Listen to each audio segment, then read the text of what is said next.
I'll introduce you. So Paolo Actis, Professor Paolo Actis is from the University of Leeds, and it's a real pleasure to introduce him today. So we're going to get a talk on single cell and single molecule manipulation enabled by nanoelectrochemistry. So I've only met Paolo, I think we only met once at an ISC conference, but we're firm friends on Twitter. So Paolo, over to you, and can't wait to hear your seminar today. Thank you very much, Michael. Yeah, it was again, thanks so much for the invitation. I'm so excited to be telling you some of our recent work. So all of this is all the things that happened just pre-lockdown, and some of the things we've been doing in the recent weeks during, this sort of lockdown. And in a way that I can describe sort of my talk, it would be like a bit of some of the wacky application of electrochemistry to sort of, I would say, cutting edge medical problems or biological problems. So possibly there will not be a lot of electrochemistry, and there will be a lot of sort of biology and sort of maybe hardcore biology, but I promise I will guide you through it to make you sort of feel comfortable, and hopefully you can understand that some of the techniques you use every day in the lab can be very easily applied for really, really important medical questions. So there is a common thread throughout my talk today, which is the probe that we use. So we use this sort of probes. They're called nanopipettes. They are very fine glass needles. They can manufacture at the bench with a laser puller, and it's very easy to do. You start from a quartz capillary. By controlling the heat and pull strength, you can make all sorts of pore sizes. We typically use things in the range between 20 nanometers and 100 nanometers in diameter, depending on the application.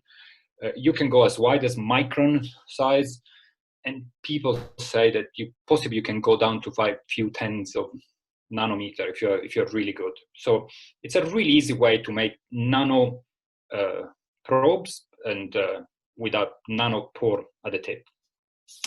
The way we do experiments, it's illustrated in this cartoon. So we typically take the nanopipette, we fill it with an electrolyte solution, typically 0.1 molar KCl. We fit a silver chloride electrode in, and then we immerse into in a bath, typically, again, same 0.1 molar KCl or PBS, and we fit a reference silver chloride electrode there. So there are only two electrodes. We apply the voltage between these two electrodes, and we measure current using a patch clamp amplifier, which it's a very sensitive potentiostat. And it was designed for biologists, but actually it's very useful to measure very small currents in the order of picoamps, few picoamps, really, really fast, so with very high bandwidth.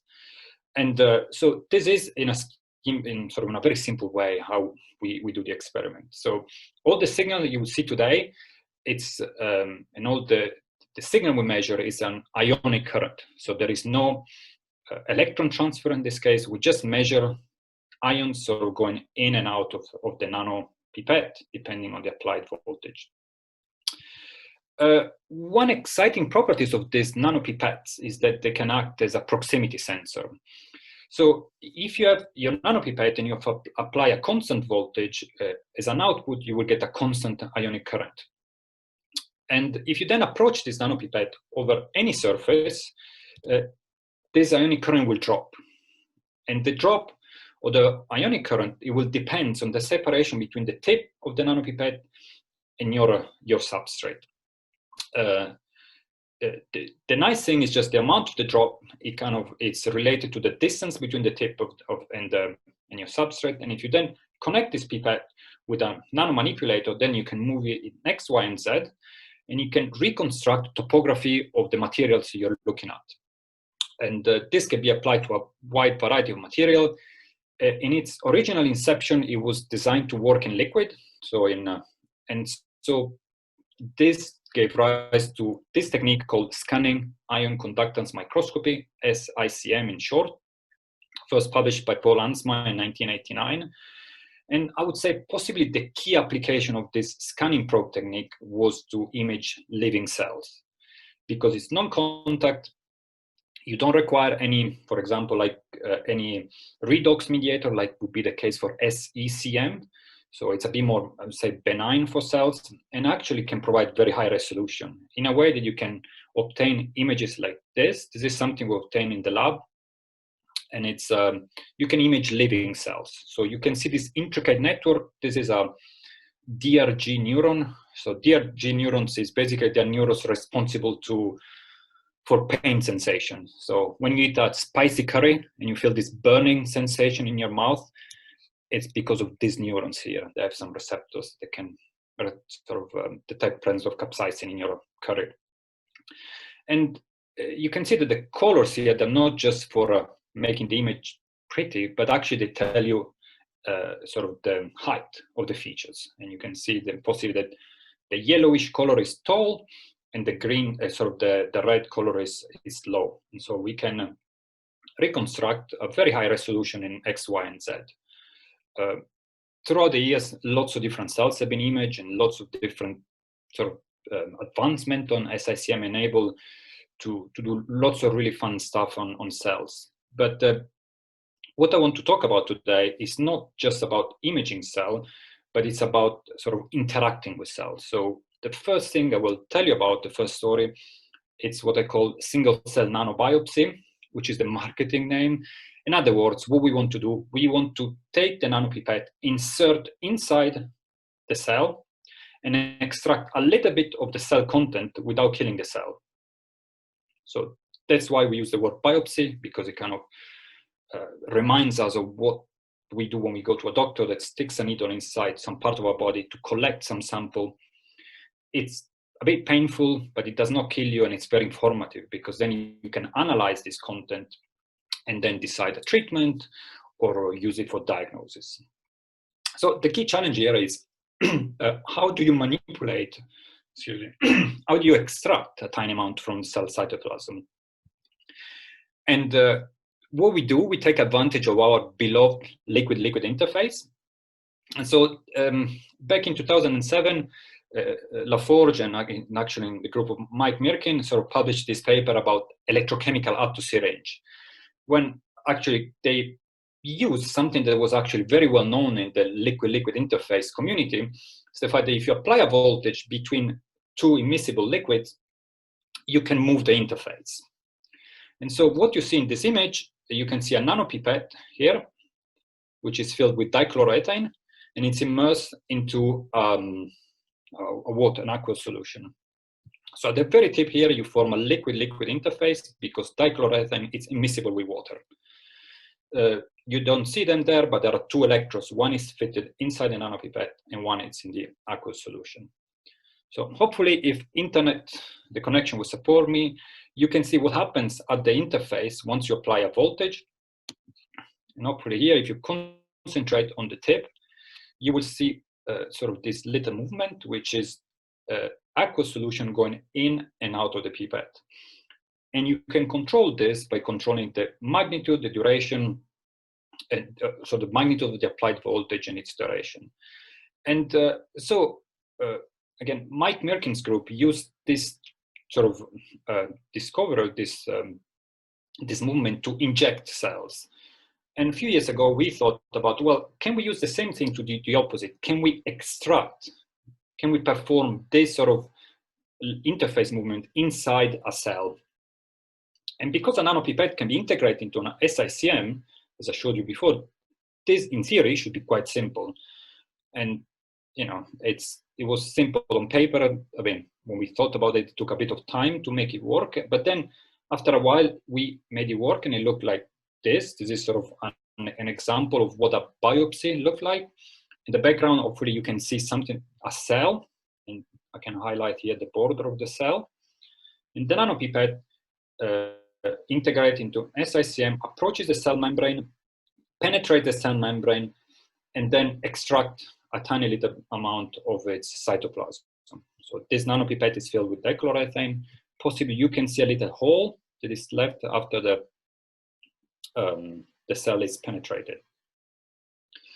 So this is something we showed sort of some years ago, and recently we really wanted to apply this to a sort of a medical problem. And in particular, we wanted to study cancer evolution during treatment.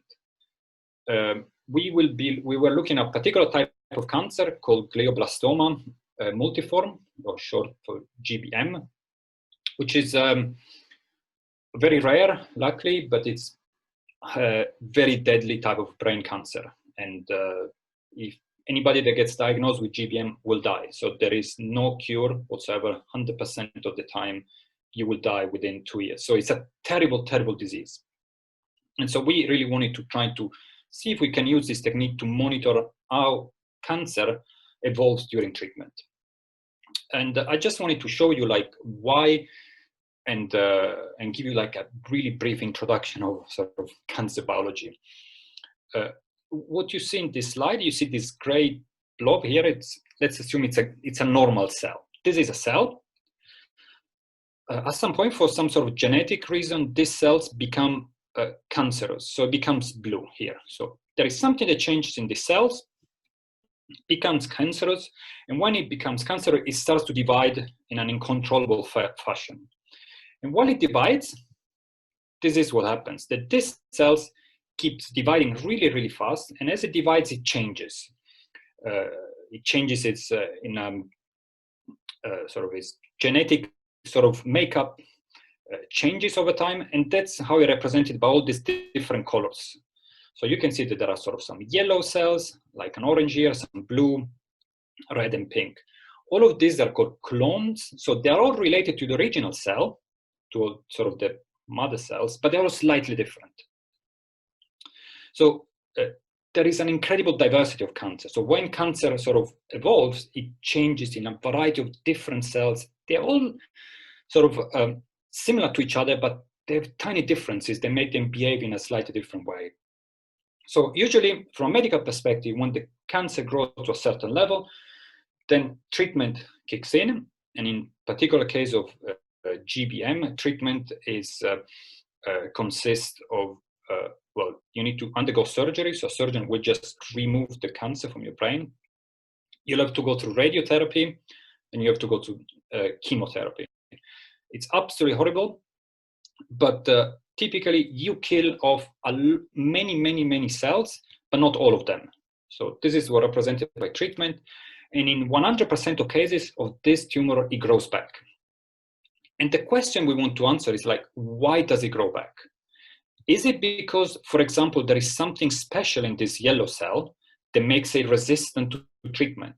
So you kill everything else except this yellow cell, and then it grows back and then sort of proliferates again. And so we call this option sort of this Darwinian selection. So it's some sort of, this particular cell has some sort of evolutionary advantage compared to everything else. We do have evidence, and sort of my clinical collaborators and cancer biologists, that this is not really the case. It looks like there is something in the cells, there is something in the treatment that makes the cells to switch. They change their sort of genetic makeup, so that makes them go from, as you can see here, from red to green. So they switch, something changes on the cells, and then this proliferate, and then ultimately this is what sort of unfortunately kills the patient. So the key thing here for a cancer biologist is like, well, can we follow the same cell before, during, and after treatment? Because if we could do that, we can hopefully get some sort of hint of what is changing. Is there some particular genes that are changing? There is some RNA that goes up and down, or what is changing? And unfortunately, we cannot do that now, because any way to analyze single cells, any technology available at the moment, requires the cells to be killed. So if you want to analyze the cells before treatment, you can get lots of information, but then you need to kill the cells. So you need to split them open. And so if you want to analyze after treatment, then you do not know what the cells was before. And so we really want to fill the gap. We want to develop a technique, where this technique is nanobiopsy, that could take samples at different time points and hopefully give us some sort of ideas about what's changing. We're not there yet, but that's the direction we're going. And so the first thing we did is just that we collected a lot of samples of this sort of brain cancer before and after treatment. Actually, we simulated treatment in a dish. So we didn't start from patient samples. We started from brain cancer cell lines, and we analyze a lot of individual cells. The way we analyze, we use a technique that is called RNA sequencing. So we take individual cells, we split them open, and we feed all the RNA in the cell to a machine, to a sort of next generation sequencing machines. They give you lots of information about all the RNA present in that cell at that particular time point. This is an incredibly powerful method that again, it gives you a lot of information, but if you think from every cell has about sort of many thousands of different RNAs. So all of a sudden you get to a problem like, how do you display the data when you have 8,000 different dimensions? And so personally, this gives me cold sweat just thinking about that. Luckily, my collaborators, they are unbelievably good at this. And you can use some sort of mathematical models, some tricks to cluster all these cells together. And it's fundamentally, it's just a purely mathematical exercise in trying to reduce dimensions. And then you can come up with graphs that look like this. X and Y, again, there are two sort of artificial dimensions, but then you can see that you get all these sort of dots. Every dot is one single cell. And you can see that the cluster, I mean, they form this sort of branched graph. Very nice. What does it mean? Well, the key thing is if you just keep it in black and white, well, it doesn't mean anything. Of course, you need to overlay the biological context. So you need to know what cell is what to make sure that your mathematical clustering matches the biology of the cells. Otherwise, it's a bit of a useless exercise. And that's what we did. So what you can see here is color-coded different cells that some of them have been exposed to treatment and some of them they haven't. The key message is that in this part here is cells after they were untreated. After 72 hours, they all tend to cluster around here. After 48 hours, all the untreated cluster around here. While you treat the cells, so you make them go through this radiotherapy and chemotherapy, they all cluster around this particular space here. So in a way, it wasn't just a mathematical exercise. It somehow matches some of the biology and some of the treatment, some of the knowledge we had about this particular sample. So this was about somehow our reference point, sort of our reference space for the analysis. And so we took the same cells and we just started from the simplest one, sort of untreated cells. And we took two biopsies. I mean, we took biopsies from different cells. So just a fraction of the cell cytoplasm, and we did the exact same analysis. So we analyzed all the RNA that we could find into the little sort of sample we took from a cell, and hope for the best, basically. And when we overlaid the data we got from the nanobiopsy, I mean, you cannot see them here, but I just put this arrow. So they cluster in this, so on the bottom part of the graph, which was, I mean, we were very pleased they cluster in this space. So they weren't just randomly placed somewhere in the graph, but they will just sit exactly where we expected them to sit.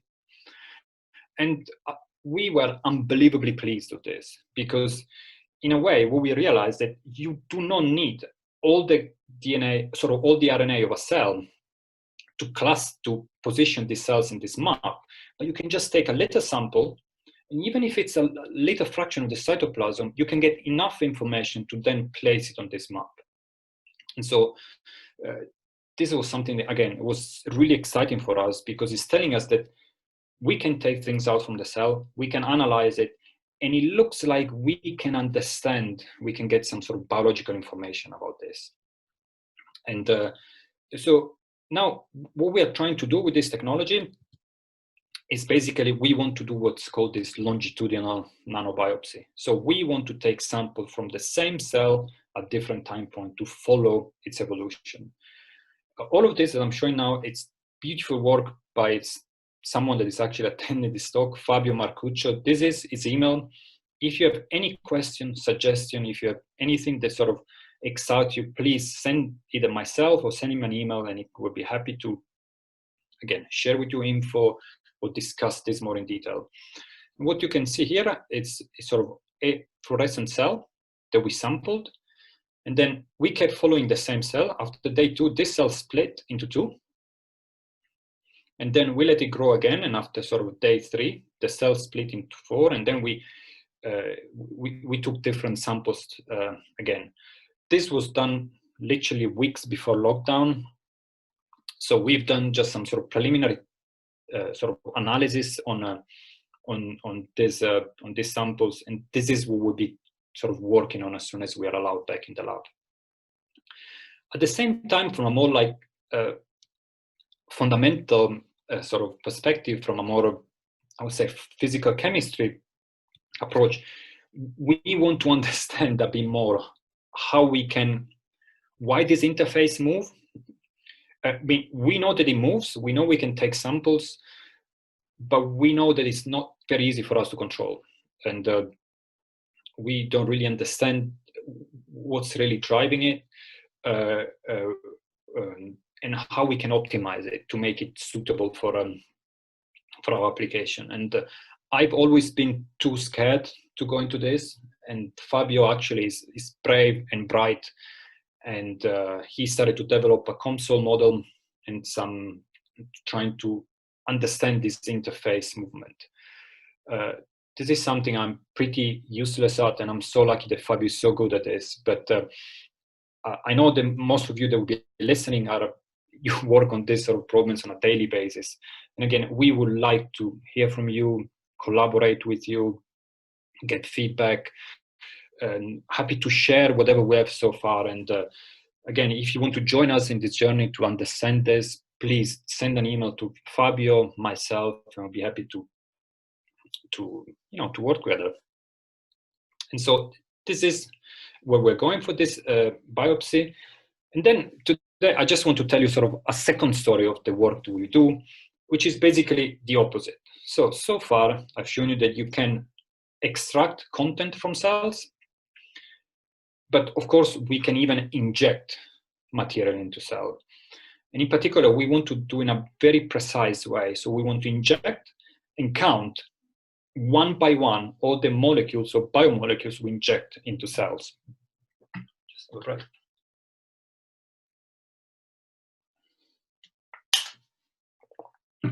So possibly the question you sort of should be asking yourself now, and hopefully you, is like, why? Why should I care? Why do you need to inject a single molecule? Why do you need to count molecules? Because you just put molecules into the cell and that's fine. I mean, there are lots of ways to do this. And actually, I just want to draw attention to the fact that a mammalian cell, it's small. It's a very, very, very small chemical reactor. So one cell is about 2 picoliter in volume, on average. Its nucleus is about 0.4 picoliter. So by just calculating sort of simple sort of molarity, if you put 500 entities inside the nucleus, you already have a concentration of nanomolar. So, and in my opinion, this is something that in the biological community, it's always sort of overlooked. Possibly as chemists, we know how important it is to control the concentration of your reagents. But often in biology, you always want to inject material into cells, but very rarely you care about how much you put in. And I think in such a small confined environment, it's really important to be precise, because we all know that any reaction, its kinetics and thermodynamics, it would depend on the concentration of the reagents. And so this is what we're trying to do. We're trying to use this nanopipette to inject a very precise amount of molecules or biomolecules into cells, to perturb them, to simulate toxicity, or to just interfere with the biological function. And the reason we can do this is because, again, nanopipette, they can be used as a single molecule sensor. What you see in this graph is just that if you, so in this illustration, if you take a nanopipette and you fill it with a biomolecule, for simplicity now, let's just consider DNA, like a long strand of DNA. And if you apply a negative voltage to the electrode inside the pipette, because DNA is negatively charged, DNA will just travel out of the pipette because of, we're trying to sort of migrate towards a positively charged electrode, which is outside the pipette. And because of the size of the pipette, so the pipette pore now here, it's about, again, 20, 30 nanometers in diameter, sometimes even less. It's comparable with the radius of gyration of the DNA. Every time the one DNA molecule goes through, you will get a peak in your ionic current. And if you count the peaks, you count how many molecules you have delivered. This is something that actually, it's older than my dad. So this concept is sort of called the Coulter counter.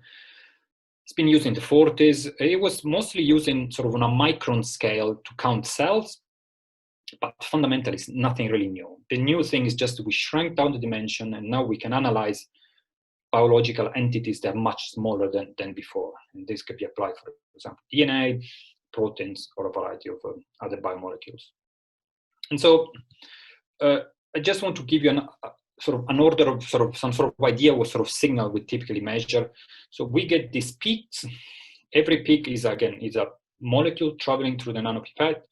Typically the amplitude is few tens of picoampere.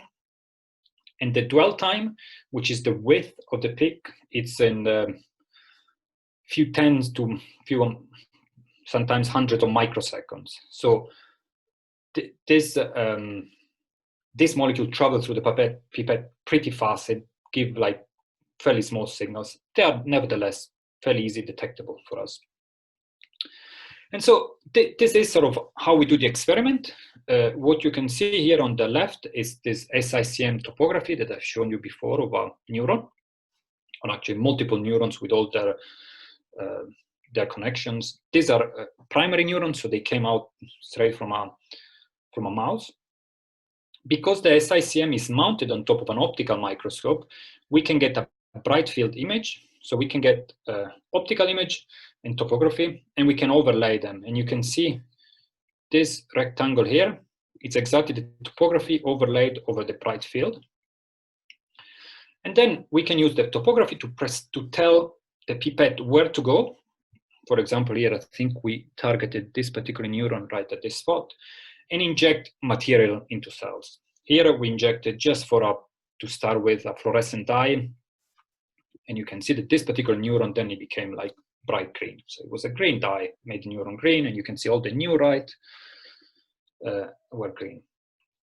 And the beauty though so this is standard. I mean, fundamentally this is, I don't know, slightly improved microinjection.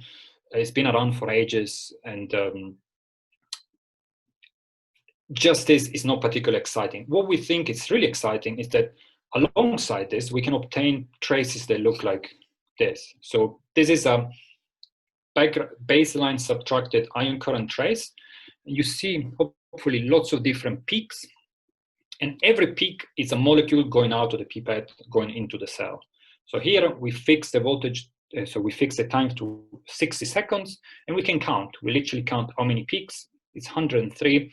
And so we assume that we detect every single molecule that goes through, that we injected about 100 molecules. So the first thing we started to look at is we wanted to inject cells with a DNA construct that is called a plasmid. A plasmid is a circular piece of DNA, fairly long, typically a few tens of thousand bases long, which makes the cell, this particular plasmid, makes the cell create a protein that is bright green. So if you take normal cells, if you inject this plasmid will tell the cell to translate a protein that is fluorescent. And for us, it was important, first of all, because it's easy to detect by fluorescence. So if the procedure worked, after 24 hours, the cell should be green. If the cell is green, it means that our injection did not knacker the cell, so we did not kill the cell, and we could assume that all the cellular machinery again was intact because the cell was still able to perform its job. And this is exactly what we've done. So we targeted again a neuron, pierced the cell membrane, and delivered GFP plasmid. So they are a piece of DNA that encodes for green fluorescent protein. We looked at these cells 24 hours later, and it was sort of bright green, which was great. I mean, these are primary cells. They are notoriously tough, difficult to work with. So we were really, really, really pleased by this.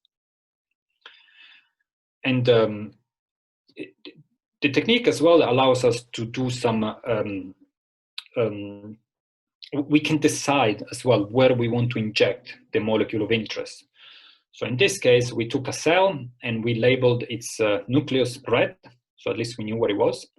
And then we injected molecules into the nucleus.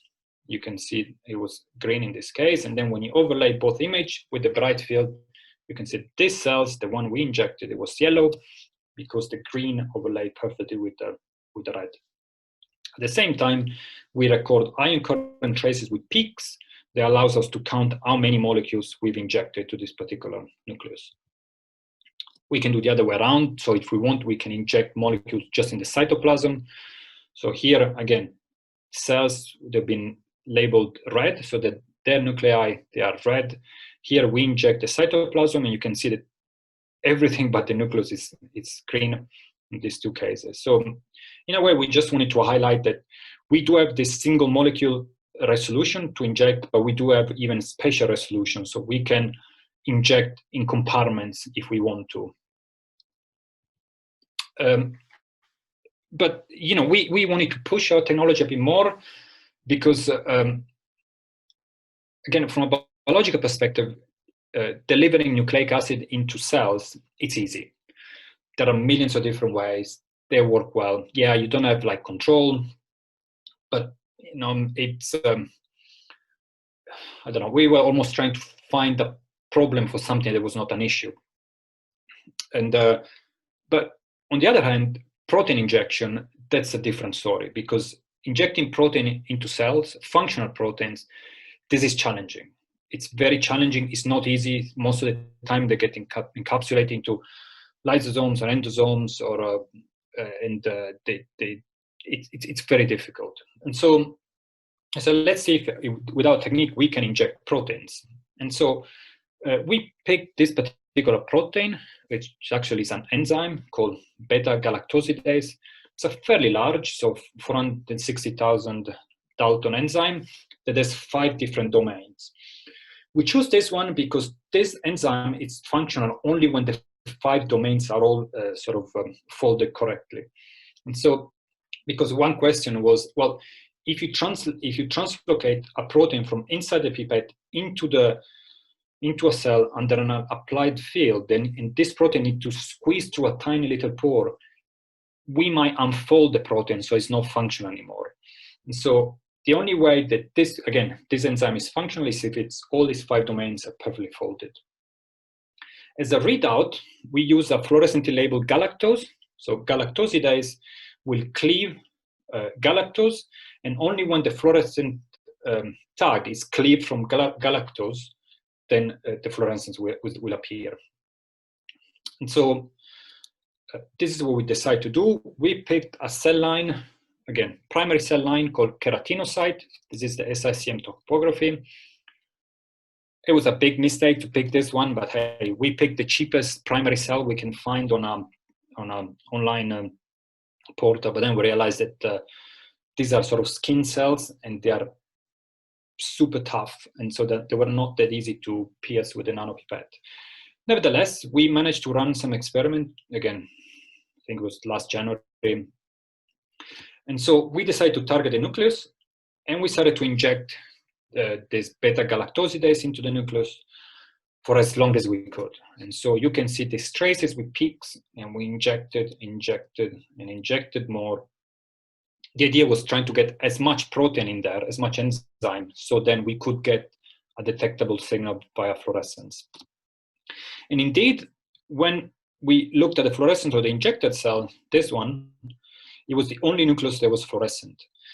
You might see these sort of halos around these other cells. It's just because this fluorescent dye, this sort of fluorescently labeled galactose, gets internalized by lysosomes. They just go around the nucleus. And then because there is some sort of pH change there that makes sort of cleaves the dye, so it gets fluorescent. But only the nucleus or the cell we injected was bright red. Again, this we were super excited about this, and we were trying to replicate the data, and then we ended up having a bit of troubles, and then this lockdown kicked in. So this is definitely something we'll be working on as soon as we are allowed back in the lab. So trying to replicate this data and trying to build upon this sort of protein injection. In the meanwhile, as because we're good scientists and we got massively distracted by the side project that was related to this. So when we started to do this beta-gal delivery, we said like, well, before we go into cells, let's just try to deliver this beta-galactosidase into PBS. It's easy. I mean, a cell is a mess. There's so many proteins, and the cell membrane, we don't know, and we cannot see anything. And so, like, okay, this is not great. If we don't see in PBS, we'll never see into a cell. But then I showed you before, we go into the cell and we saw these massive peaks. And so all of a sudden, there was sort of the panic moment that, when something looks too good to be true, possibly it's not true. And so we started asking ourselves, what are we actually measuring? And again, all the work I've shown so far has been done by a brilliant young scientist called Chalmers. This is his email, and all the data I presented about single cell injection, it's all his work. And so he kept telling me and us that, like, no, Paolo, this is what I see. And I was like, come on, it's impossible. Look how good it looks inside a cell, and we cannot detect anything in PBS. This is impossible. I mean, this must be some noise. We're just getting some sort of false positive. This is terrible. This project is never going to work. And so we tried again, and we would see this every time. And so we started thinking, what's special about inside the cell that makes our detection better? And so we just sort of said, okay, let's just put proteins aside for a moment, because proteins are tricky and difficult. Let's go to our beloved DNA. We know it works, and it's easy to manipulate. We can buy it. It's perfectly characterized and stable. And so we took some circular DNA. It's plasmid, basically the same plasmid I've showed you before. Filled the nanopipette and trying to deliver this plasmid into PBS. And we got some peaks, relatively small, but what we saw before, definitely above the baseline. We could detect them, all good. And so we had the first thing, like, oh, we know why. Once we go inside the cell, we got a different signal. It's because the cell is viscous. It's a very viscous environment. So let's try to add a lot of glycerol to PBS to simulate the viscosity of the inside of the cell, and maybe we can see something. And so we started with adding glycerol, and actually we did not see any big difference. So actually it was even worse. So we see less events, fewer events. And so we're like, well, what's the other thing inside the cell? I mean, I didn't know. By discussing with sort of all the supervisor team, there was this, back then I didn't know. It was sort of the keyword of the last 6 months, which was crowding. Inside the cell, it's an unbelievably crowded environment. There is a lot of protein and RNA, so there is very, very, very little available volume. And luckily, there is a very easy way to simulate crowding into a test tube, which is using PEG, polyethylene glycol, easy to use. If you just put bucket loads into a solution, you can simulate the crowding scenario that is observed inside the cell. So in particular, if you put 50% of PEG in your solution, you should get the same crowding condition as the interior of a cell. And then we did this, and we got these massive, massive peaks for PEG. And so we were super delighted. Chalmers was jumping up and down. And we say, okay, we nailed it. It was because of crowding. And so it wasn't a viscosity issue. It wasn't a confinement issue. It wasn't any false positive. It was actually crowding. Why it gets bigger signal, we don't know yet. Again, we can't wait to go back in the labs to a few more experiments to study this. But we know it works, so for DNA. But then being scientists and being skeptical, say, okay, I mean, it just works with DNA. It's not the case for beta-galactosidase with proteins. I mean, let's try it, but it's never going to work. So again, we tried beta-galactosidase, PBS, we did not see anything whatsoever. We tried glycerol. Maybe there are some peaks here. Signal to noise is not excellent, so we still thought, I mean, there's not much going on, but maybe if you dig into the dirt, you could find some events. And then when we went again into a highly crowded, you see these big peaks, clearly above the baseline. So this is the baseline, and and we see a massive difference compared to PBS. So we were super excited because we managed to understand what we're actually measuring, and actually is crowding. And crowding enhances massively the single molecule sensing. So Chalmers brought this up, and there are lots more details in a paper that was just published maybe a couple of weeks ago in Nanoletters. So if you want to know more, please go in Nanoletters. If you want to any suggestion, you want to discuss this, send an email to Chalmers, who knows everything about crowding in Nanopipette and nanopores, and he's done a brilliant job. So as soon as we can go back into the lab, we would like to, again, go back to the original goal of trying to inject single molecule into cells, with now the knowledge that actually this crowding plays in our favor. Because the interior of the cell is highly crowded environment, we get better, much better signal to noise ratio, which we didn't know before. And so hopefully we can sort of wrap up the story. Before I conclude, I mean, I know there are sort of lots of electrochemists in there, and maybe some of you just look at sort of materials, photoelectrocatalysis, transfer of ions, very fundamental processes are liquid-liquid interfaces or others. And so you'll be like, I don't care. Why should I care about this crowding? It's just things that happens for people that study cells or medical, and I don't want to do these things. And I just want to point you out to this sort of paper that was published literally a few months ago, that actually showed the importance of crowding even in batteries. So what they've done, I mean, just go and have a look at this paper. So do not disregard this sort of the role played by crowding, even in scenarios completely outside any sort of biological or sort of medical. Even if you study materials, you can use crowding possibly to enhance your detection. This paper describes a bit more of the mechanism. From an experimental perspective, the beauty of crowding is just that you just need to add PEG to your solution. You do exactly the same experiment as before, you just add some PEG. PEG you can buy it, it's cheap, any labs use it.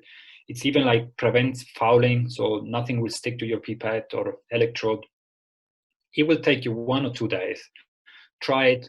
For us, it made a massive difference. And for this paper, made a massive difference. They even got a nice paper out. So maybe it's worth a try. With this, I would like to conclude, and I would like really to thank all the brilliant people that I'm so lucky to work with. For the nanobiopsy, all the work was done by Fabio Marcuccio with Marilena. She was a former postdoc, and my supervision, and Lucy Stead, she's the computational cancer biologist that makes this sort of all the bioinformatic analysis. For the nanoinjection, macromolecular crowding, I mean, all the credit goes to Chalmers, which I think is here as well. Listen to the talk. It's done a magnificent work, and all the injection, and all the work is done in collaboration with biophysicist, structural biologist Sheena Radford and Eric Hewitt. And of course, we'd like to thank the big support of the funders. And most of all, thank you very much for listening to my talk today. Thanks.